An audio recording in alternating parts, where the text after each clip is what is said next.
Welcome to Spinning Back Clique, where each week here at MMA Junkie, we take a spin through the biggest stories in MMA. I'm your host, Gorgeous George, and with me, as always, some of the best MMA minds in the world. This week, we got Goes from MMA Junkie Radio here in Sin City.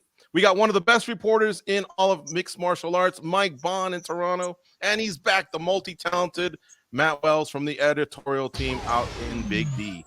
Cold coffee, as always, on the ones and twos. Let's get to it.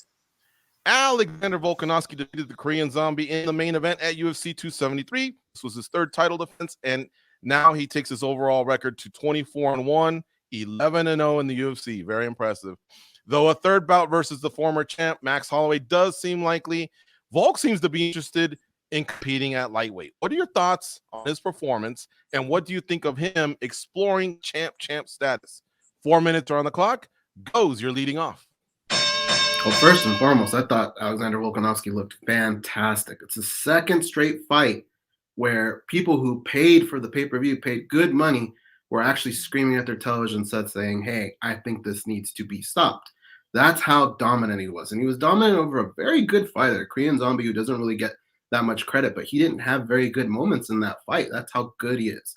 As far as 155 goes, I think that's a different beast, guys. I don't know that I want to see that. Volkanovski's like 5'6". If you look at the top guys, like the top 5 guys really are in the 5'10" range, 5'9". I think a lot of them are. I think even Justin Gaethje's like 5'11" or something like that. You can survive, and I'm not saying Alexander Volkanovski would do terrible. He'd probably do somewhat well, but eventually that size will catch up to you. So I would say stay away from 155 for now. I mean, we all have that image of Max Holloway and how he looked against Dustin Poirier. Max Holloway is a quality featherweight, one of the best that ever did it. But he just didn't look like Max Holloway at 155. The size was just way too much for him. So I don't know. I mean, I think there's still more to do at featherweight. And you have to remember, AJ McKee is fighting a championship clause right now. That's almost done. So that potential fight could be around the corner for us. And I'd wait for that fight. Yeah, good stuff, man. And Volkanovski's not going to want to show up to the mailroom at 155. He wants the CEO office, and there's a lot of big names there. Mike Bond, what do you think, man? What are your thoughts here? Yeah, I think Alexander Volkanovski is putting this out there just more so as like a warning sign to the featherweight division. I think he's explained it pretty damn well at the post-fight press conference. He is willing to fight any contender who proves themselves, and he thinks right now, outside of Max Holloway, there's no guy who's a clear-cut title-worthy contender, and I would tend to agree if you kind of run through. Yeah, there's guys you could shoehorn in there, a Josh Emmett, a Calvin Kattar, just to keep him busy, but as of right now, I don't think outside of Holloway, which I think is the fight that should happen, is the fight we all want, there's no guy that's the obvious choice. So him putting it out there is basically telling these guys, hey, fight, win a fight, a relevant fight, and I will gladly put my title on the line against you. If it doesn't happen, I'm going to start looking at 155. And I think Goes said it pretty well. I think there's some challenges there, but the fact Alexander Volkanovski is willing to put that into the universe and is ambitious enough to want to go up there where there would be some really, really hard fights for him, it shows, I think, his championship mindset, how driven he is, and how great he wants to be. So all credit to him if he does make that move. I think it would be tough, but I think there's some winnable fights for him. I think he's a tank. He's very strong. I think he would fit in well against some of those guys. And the fact that he wants to do that and maybe go after a second belt really shows his pursuit of greatness. So at least credit to him for that. He certainly is a tank, and he was a savage at the post-fight, man. I think he may have been more savage in the post-fight than in the fight, but he laid it all out there nicely. All right, Matt Wells, share your thoughts on this one. First off, let me take a shot at the Jacksonville crowd for their lack of enthusiasm after the victory, man. Like, you could drop a pin in that arena when he won that fight against the Korean Zombie. It's very, very frustrating, man, because he deserves all the praise in the world. The guy's amazing. But getting back to the question here, we got to remember a couple of things. One, Volkanovski started his career as a welterweight, believe it or not. And you remember he was a 240-pound former rugby player, started at welterweight, fought at lightweight. He actually started his UFC career at lightweight, got a win, and then moved down to featherweight. So I think he could transition pretty well to the lightweight division. But against those top guys, it'd be very, very interesting to see how his style matches up. It helps that he's a well-rounded guy, but it's kind of hard for me to believe that he would just step in there against like a Charles Oliveira and just take that belt. It'd be a tall order for sure, but it'd be interesting to see. Yeah, and good point about the Jacksonville crowd. Yellow card to the Jacksonville crowd. It's not like you guys are used to cheering, man. I've seen the Jaguars. When the UFC comes to town, give these guys respect. All right, Aljamain Sterling defeated Petr Yan in the co-main event at UFC 273. A huge weight was lifted off Sterling's back, and now it appears the division can go forward, though we do expect the third bout versus Yan down the road. Now, the official result was a split decision. Yan had a little support out there for winning the fight, including UFC president Dana White's card. He said he had it 48-47 for Yan, 3 rounds to 2. How did you guys score it? What do you see next for each guy? Mike, it's on you, dog. It was close, obviously, super, super close. I did have it 3 rounds to 2 for Sterling, and it all comes down to that first round, how you want to score it. At worst, you could go a draw if you wanted to have it a 10-8 in the second, and you did score that first round for Yan. But I thought the second, third, fourth, and fifth rounds were all pretty straightforward to score. The first round was really what it ultimately came down to and how it decides the winner there. I'm not going to be mad if anyone had it for Yan. I had it for Sterling, but, away we go. I don't think it was a robbery on either way, just a very close fight. And I think we move on from this.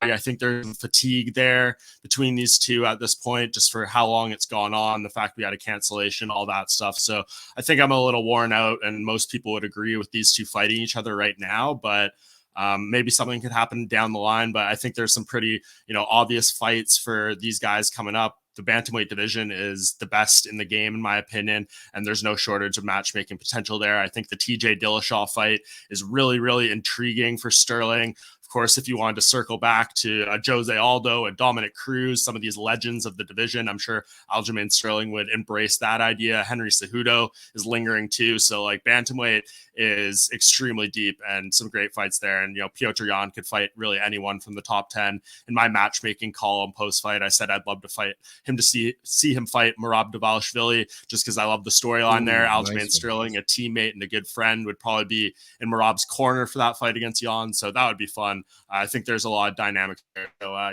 this fight was close, but we move on. I think new business at 135. You laid it out nicely. Touch of gloves, man. I feel the same about bantamweight. Lots of beats there. All right, Goes, your scorecard and your thoughts on the division. Well, I'm the one that gave it the nightmare score, guys. I had Yan winning rounds 1, 4, and 5, but I did have Aljamain Sterling having a 10-8 in round 2. So that would make a draw, which would make the nightmare scenario. I think Mike kind of hit the nail on the head there. We're just a little worn out with that. I think the fact that the boss feels like Yan was robbed would kind of favor him a little bit, but the logistics of the division just don't back that up, right? And you look at other situations like Volkanovski and Holloway, that's a little bit tougher because those fights were actually really good. Figueiredo and Moreno were really good. The Yan and Sterling fights haven't been the best fights. They haven't been terrible, but they just don't make us want to see more. The title part was what kept us all intrigued. And now that we kind of know, okay, who really is the champion, I think that goes away. So I like the ones that Mike laid out. I think Dillashaw is going to probably be the one that gets cemented. But the Merab Dvalishvili, that's going to be fun. And there'll be an extra storyline because Aljamain Sterling will be in that corner. So if he's in that corner, I've said it before on other shows, when your ex-girlfriend's in the room, you're kind of watching her. And I think that's going to be a really fun situation leading up. So I could see them doing something like that. I already can't wait for that fight if they put it together. Good stuff, guys. Matt Wells, finish up your score and your thoughts. My score was 48-46 Aljamain Sterling. I had him win in the first, 10-8 in the second, 10-9 in the third, and Petr Yan taking the last 2 rounds. I thought that was a pretty easy fight to score, honestly. I think what we are reminded here of is that some people believe that forward pressure is enough to win a round, when in fact Aljamain Sterling outstruck Petr Yan in that first round. Forward pressure and octagon control is the last judging criteria that you're supposed to consider when judging a round. So a lot of people need to get reminded of that. I feel very confident in that score. Maybe you can go 10-9 in the second round. That's fine if you didn't want to go with the 10-8. But I thought it was 10-8 worthy. And Aljamain Sterling got the job done. And credit to him for coming back from surgery and getting it done. Now you have to go to the TJ Dillashaw fight. You had him cage side. The rivalry is there. Aljamain Sterling said it, talked about it at the post-fight press conference. It just makes sense. Why invite the guy to watch the fight cage side if you're not going to set up that fight next? Yeah, that was my score exactly, and 48-46. If that ain't a 10-8, I don't know what is. Damage, duration, dominance. If 2 of the 3 are present, then you look to putting a 10-8 down. All right, moving on. Topic number 3. Khamzat Chimaev defeated Gilbert Burns in the feature bout at UFC 273. It was not easy work for Chimaev, as he had predicted, and now Colby Covington is being talked about as his next opponent. What were your takeaways from this fight? And who is your early lean in this possible Covington-Chimaev matchup? Matt, get the party started. Man, we learned so much about Khamzat Chimaev in this fight. He tried to come out and, do the usual wrecking ball routine that we've seen him do so far in his UFC career, but he quickly found out Gilbert Burns was going to stay in there and throw bombs right back at him and, really hurt him as well. So made for an incredible fight of the year, in my opinion, so far. So we learned a lot about his resolve and his toughness and his willingness to just keep engaging through the fire. So I really like what, this does for his potential, future, right? We're talking about a fight with Colby Covington on the horizon. At least that's what, UFC President Dana White wants. I'm on board with that. If that's a fight that happens, man, it's going to be an incredible one. And that, honestly, it depends on, is that fight going to be a 3-round probably or 5-round fight? I know they're that's a main event worthy fight. If it's a main event, 5 rounds, I kind of lean towards Colby Covington because we saw a little bit of that gas tank, be an issue for Chimaev there. But of course, he was eating big shots too. And his approach may be a little bit different. So that's something else we have to consider as well. But right now, if you're asking me in a 5-round fight, I'm leaning Colby Covington. But it's going to be a close one. All right, we got 1 for Covington. And by the way, I got a text while you were talking. It says, how soon we forget. I had to look who it was. It was Barbarina and Matt Brown. So that fight of the year thing, they might have a problem with it. Goes, what are your thoughts, man? Early lean here, and what were your takeaways? Who cares? No, I'm just kidding.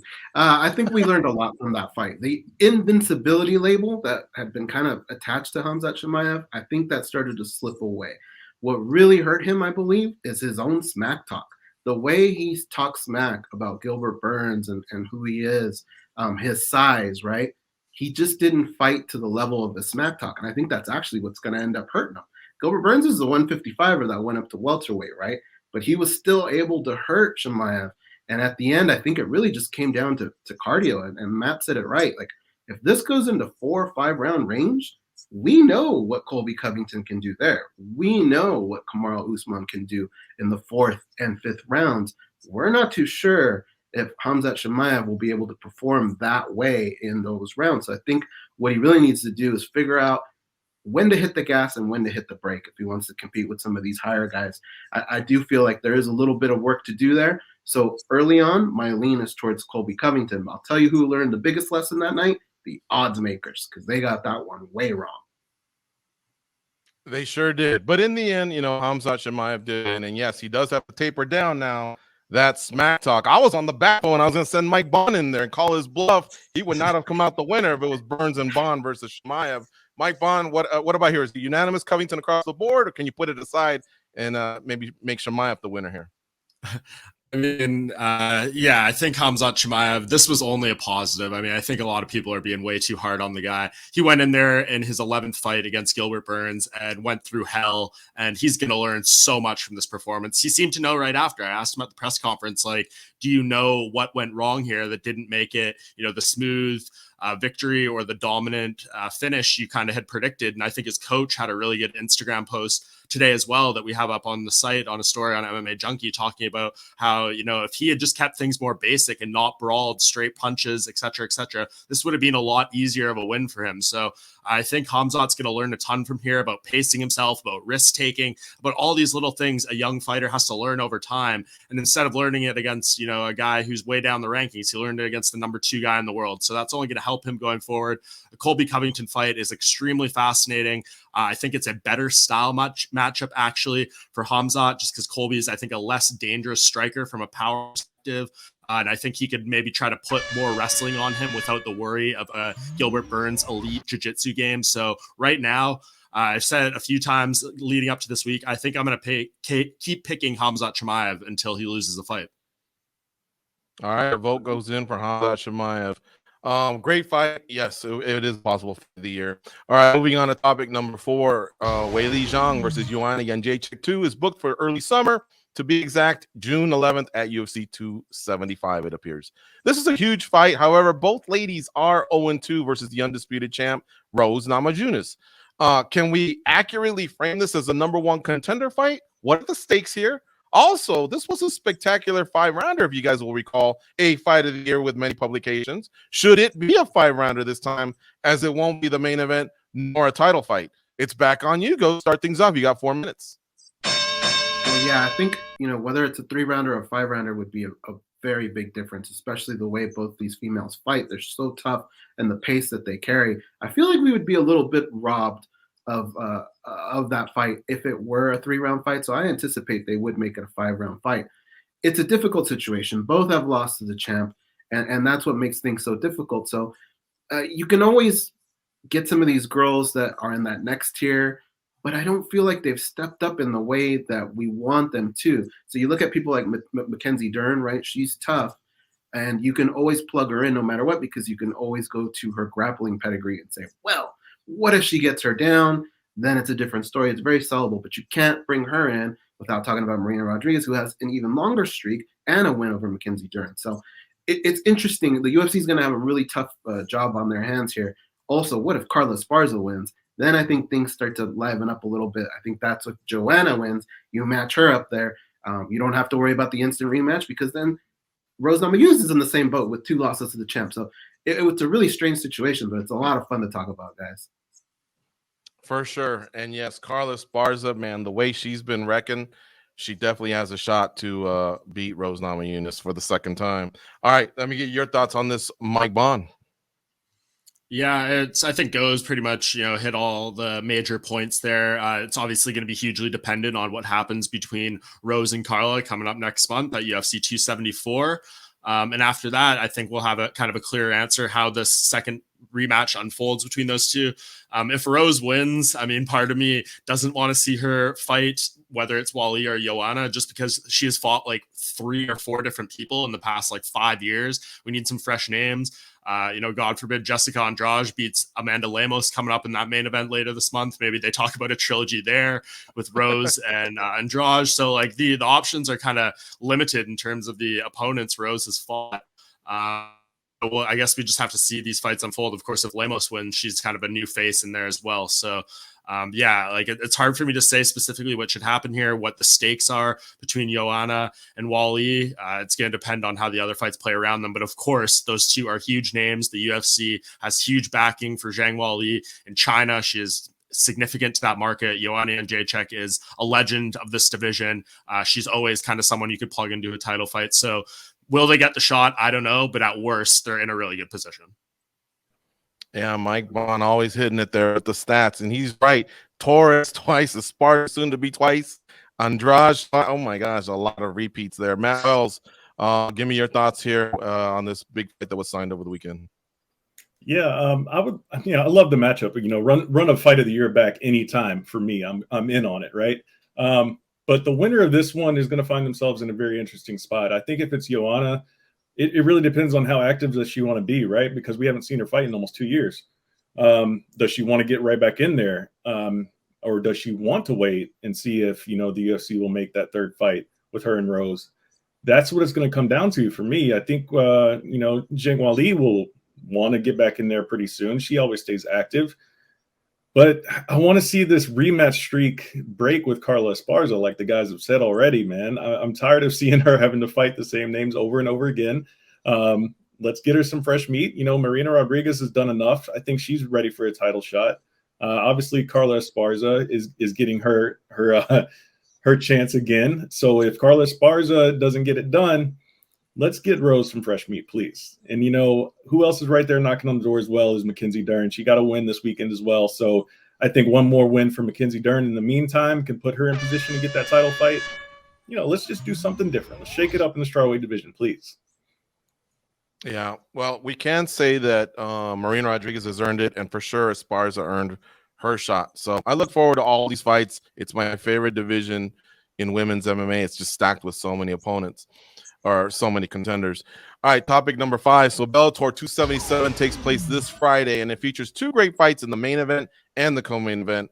So you got Bellator featherweight champion AJ McKee versus former featherweight champ Patricio Pitbull Frady, and Bellator light heavyweight champion Vadim Nemkov. He defends his title against Corey Anderson. This is also part of it's the finality to the Grand Prix. Now, uniquely here, the winners will have strong arguments to being the #1 fighter across all promotions. I want to know if you guys agree or disagree. And by the way, especially McKee and Anderson, do they have a case? 4 minutes around the clock. We're going to start off with Mike Bond in Toronto.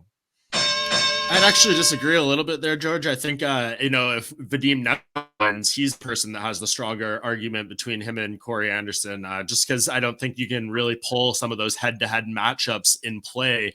We saw Corey Anderson lose to Jan Blachowicz in the UFC not that long ago. It was less than 2 years ago, or roughly 2 years ago. So he's done some great work over there and obviously, made a strong case for himself. But you just look at some of the kind of pairings in that sense. I think it's a easier argument to make with Vadim Nemkov and his resume. As far as AJ McKee, he's right there too. Obviously, if he wins this fight again, beating Pitbull, I know for a brief period we did have him #1 in our MMA Junkie rankings, but I think you can't ignore Alexander Volkanovski at this point. I mean, his strength of competition overall, the run he's on, the 11-0 in the UFC is way stronger than AJ McKee's potentially 19-0 in Bellator. So it's hard for me to override Volkanovski right now. I think if Volkanovski loses a fight or something and McKee keeps winning, yes, absolutely. Or if McKee makes his way over to the UFC, as kind of Goes alluded to on one of the topics earlier, that could be something that happens sometime down the line, and those guys fight head to head, then we have a pretty clear-cut answer. But right now, I struggle to put those guys kind of at the top of the heap. I think the 205-pound division, there's a much stronger argument there around the Nemkov-Anderson winner than there is the 145 title fight. All right, Mike laid it out nicely. His thoughts. How about you, Matt Wells? How do you feel about each division here? I mean, I'm kind of in the same boat, right? Alexander Volkanovski has just been too dominant against, former champions, guys that we think are at the top of the sport. AJ McKee, I think, he has a little bit more work to do to kind of consider himself on that same level. Although if you put Volkanovski and McKee inside the cage together, I think we could see some fireworks and something unexpected. But I think the crown for at least 145 remains with the UFC champion Volkanovski. Light heavyweight division, at least for the current time being, I would lean toward Nemkov holding that title. But let's see what happens, when Glover and Yuri run this fight here in a very soon. If Yuri Prochazka goes out there and takes out Glover Teixeira, I think he'll have a very strong argument to be the best in the world at 205. So that's going to be interesting to see how that plays out as well. But these are both intriguing fights. I think McKee is going to get the job done, and I think actually I don't know who I'm going with in the Bellator fight just yet. I'm kind of going back and forth. I think on our official picks that will come out, I did pick Nemkov, but if Corey Anderson gets it done, I won't be surprised, man. He's been on quite a resurgence in Bellator. So both guys have strong arguments, but I think it's UFC for Volkov right now, Nemkov or for Volkanovski rather, and then Nemkov and Bellator. All right, Goes, finish up with your thoughts. Let's not forget the winners will also be looking at their own champ status over at Bellator. Yeah, I think things are kind of the razor thin. AJ McKee has a decent case, but his is kind of tricky, right? Because let's say he goes in there and let's say he finishes Pitbull right away, the way he did in the first fight. I think more people will start to lean towards maybe Pitbull wasn't as good as everybody thinks he is, which I think is ridiculous. I think Pitbull's a great fighter. So that might actually hurt AJ McKee. But if you look at what Alexander Volkanovski's been able to accomplish, I mean, man, there's just very few holes you can poke in that. He didn't just slide past the zombie. He dismantled the zombie. He had a moment against Brian Ortega, but, if you look at his face at the end of the fight, he took it to him too. So really, I think if you were to take AJ McKee and put him over Volkanovski, it would only last till the next fight. Those guys are just going to flip-flop till the end of dawn. But Corey Anderson with a win here, yeah, I think it'd be pretty close, but I think you could maybe make an argument. But again, in that division, I feel like that's just going to be changing every month for us. Either way, I can't wait. They're both going to be great co-main and main event fights, title fights, Grand Prix, a lot of things settled on Friday. And of course, aside from Bellator, we get UFC and a lot of regional promotions. So we're going to discuss a lot of the results and a lot of the storylines here on Spinning Back Clique next week.